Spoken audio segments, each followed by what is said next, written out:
Hi friends, ఈరోజు Sunday కదండి. స్పెషల్గా దమ్ బిర్యానీ చేశాను. సూపర్ టేస్టీగా వచ్చింది. మా పిల్లలందరూ తిని చాలా బాగుందన్నారు. ఇప్పుడు నేను తింటున్నాను, చూడండి.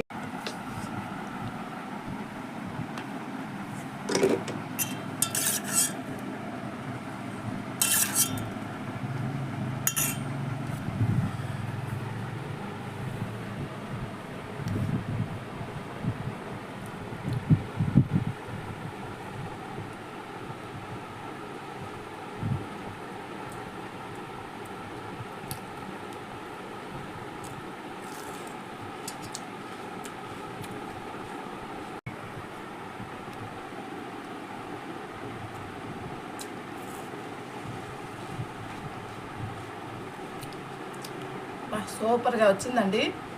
మీకు టేస్టీగా దమ్ బిర్యానీ ప్రిపరేషన్ కావాలంటే నేను ఆల్రెడీ వీడియో చేశాను. నా ఛానల్ని చెక్అవుట్ చేయండి. Bye friends.